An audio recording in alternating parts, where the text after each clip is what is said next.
एक बार बुद्ध एक गांव से गुजर रहे थे। उस गांव के लोग उन्हें पसंद नहीं करते थे। उन लोगों ने बुद्ध को घेर लिया और उन्हें बुरा भला कहने लगे। गांव वालों का सरदार सबसे ज्यादा नाराज था।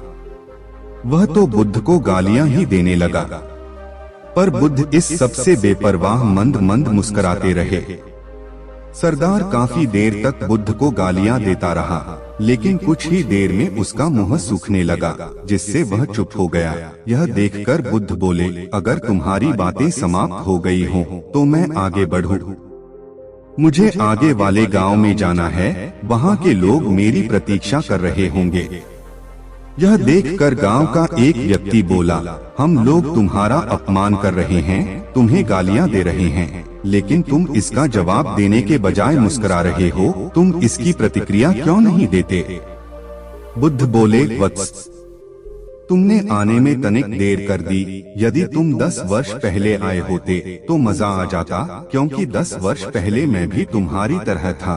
अगर उस समय तुम मुझे बुरा भला कहते, गालियां देते, तो मैं भी क्रोधित हो जाता। मैं तुम्हें इससे भी अधिक गालियां देता, हो सकता है हाथापाई पर भी उतर आता, पर अब मैं आगे बढ़ गया हूँ। अपना क्रोध घृणा सब पीछे छोड़ आया हूँ। अब मैं उस जगह पर पहुँच गया हूँ जहाँ तुम्हारी गालियाँ पहुँचने में असमर्थ हैं। तुमने मुझे गालियाँ दी, यह तुम्हारी भावना है, लेकिन तुम्हारी यह भावना मुझ तक पहुँच ही नहीं रही। मैं इससे आवेशित तभी होऊंगा जब मैं इसमें भागीदार हो जाऊंगा, जब मैं इन्हें स्वीकार कर लूंगा। लेकिन मैं तो तुम्हारी इस क्रिया से निरपेक्ष हूँ, इससे बहुत दूर हूँ, इसलिए मैं अब भी पहले की तरह शांत हूँ। यह सुनकर सरदार बोला, अरे ऐसे कैसे? मैंने तो तुम्हें गालियाँ दी हैं, और वो पूरे गांव वालों के सामने दी हैं। फिर उसे लेने या न लेने का क्या मतलब है? बुद्ध बोले, वत्स, कल मैं एक गांव में गया था। वहां के लोगों ने मेरा प्रवचन सुना, वे बहुत प्रसन्न हुए। गांव का मुखिया मेरे लिए मिठाई लेकर आया और उसे खाने का आग्रह करने लगा। मैंने कहा कि मेरा पेट भरा हुआ है, इसलिए मैं इसे ग्रहण नहीं कर सकता। यह सुनकर वह व्यक्ति मिठाई वापस लेकर चला गया, क्योंकि जब तक मैं कोई चीज लूंगा ही नहीं, तो कोई मुझे कैसे दे पाएगा? इसमें तो मेरी सहमति आवश्यक है न? हाँ, ये तो है। एक व्यक्ति ने बुद्ध का समर्थन किया। बुद्ध ने पुनः पूछा, जब मैंने मिठाई लेने से मना कर दिया, तो उन लोगों ने उसका क्या किया होगा? उन्होंने मिठाई अपने घर वालों में बांट दी होगी। एक व्यक्ति ने जवाब दिया। बुद्ध ने कहा, ठीक कहा तुमने, उस मिठाई की तरह ही तुम मेरे लिए गालियां लेकर आए हो और चाहते हो कि मैं इन्हें ग्रहण कर लूं, पर भाई मैं इन्हें लेता ही नहीं।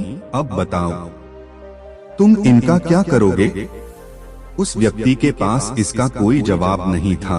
बुद्ध पुनः बोले, मुझे तुम पर दया आती है वत्स। अरे क्रोध तो मुझे तब आएगा जब मैं ये गालियां ले लूंगा, और जब मैं गालियां लेता ही नहीं, तो क्रोध का तो सवाल ही नहीं उठता। बुद्ध की बातों पर सरदार ने कोई प्रतिक्रिया नहीं दी। शायद वह कुछ सोच रहा था। बुद्ध बोले, मैं अपनी आंखों से देख रहा हूँ कि गाली एक कांटा है, जिसे देने वाला व्यक्ति और लेने वाला व्यक्ति दोनों क्रोध से पागल हो जाते हैं। तो फिर तुम ही बताओ कि मैं आंखें रहते हुए भी कैसे कांटों पर चलूं? आंखें रहते हुए मैं कैसे गालियां ले लूं? और होश में रहते हुए मैं कैसे क्रोधित हो जाऊं? इसलिए मुझे क्षमा करो वत्स, मैं तुम्हारा उपहार ग्रहण करने में असमर्थ हूँ। कहते हुए बुद्ध ने अपने हाथ जोड़ दिए। बुद्ध की बातें सुनकर सरदार लज्जित हो गया। उसकी आंखें छलछला आईं। उसने कुछ कहना चाहा, पर उसके होठों ने जवाब दे दिया, और जब उससे रहा नहीं गया, तो वह बुद्ध के चरणों में गिर पड़ा। दोस्तों, हम में से ज्यादातर लोग यही समझते हैं कि हमारे दुखों का कारण कोई दूसरा व्यक्ति है, और जब हम ऐसा मानते हैं तो हम अपने स्वनियंत्रण की कमी और अक्षमता को अनदेखा कर रहे होते हैं।